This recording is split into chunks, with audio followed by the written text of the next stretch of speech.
at 11. Last July, Santa Monica, an elderly driver plows through the farmer's market.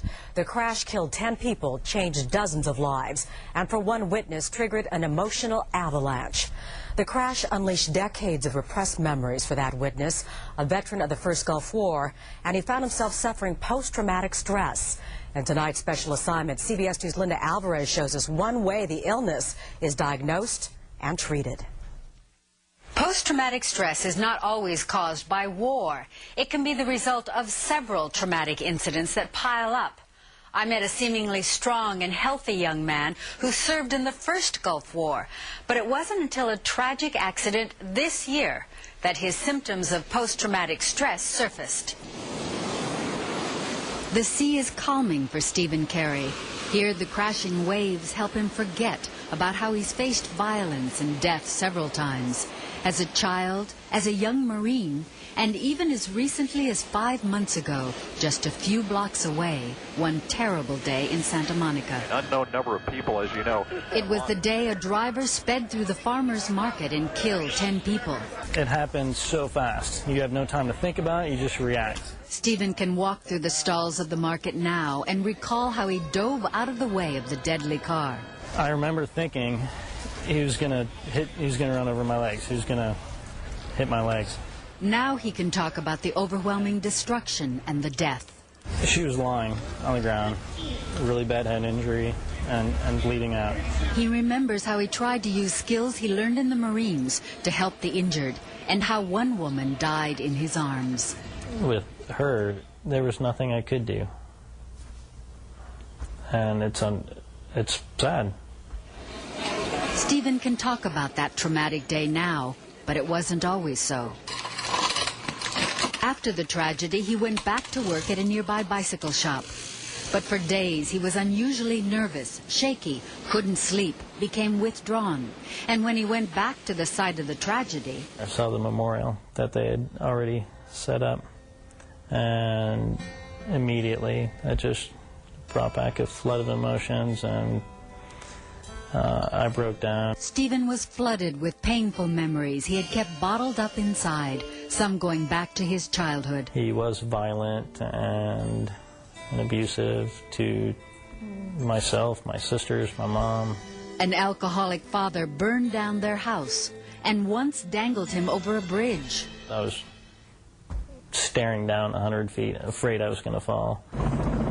Stephen also faced death as a tank commander on one of the first units to cross the Kuwaiti border during Desert Storm. I remember they were expecting like 50% casualties by the end of day one. You thought you were going to die? Oh, for sure. Yeah. The overwhelming memories triggered by the farmer's market incident forced him to get help. Stephen came to the Amen Clinic for a brain scan. If we look at these red areas, they're all working hard.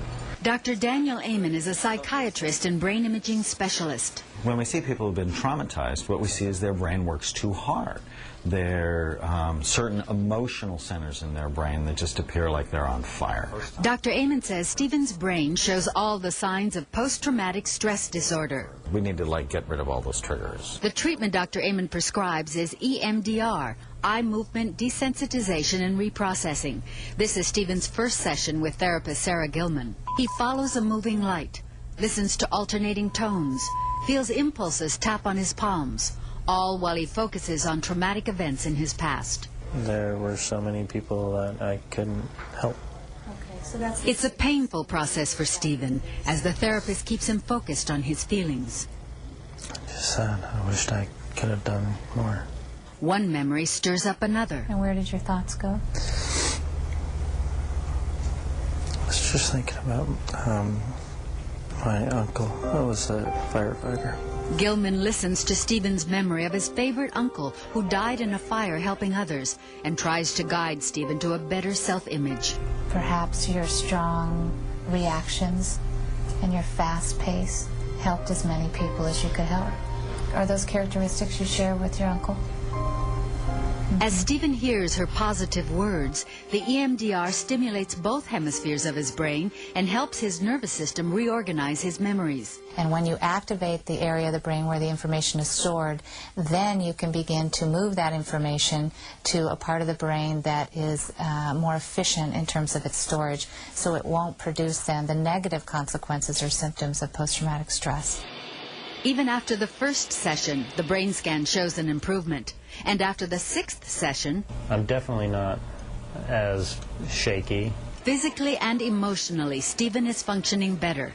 After EMDR, revisiting the past no longer brings on the same symptoms of post-traumatic stress. I realize that there's a lot of things that I've carried along with me from the past that now I was able to let go of and put them where they should be, which is in the past. Stephen is doing much better now, but does plan to continue with counseling. EMDR is one of many treatments used for post-traumatic stress. I'm Linda Alvarez for Special Assignment.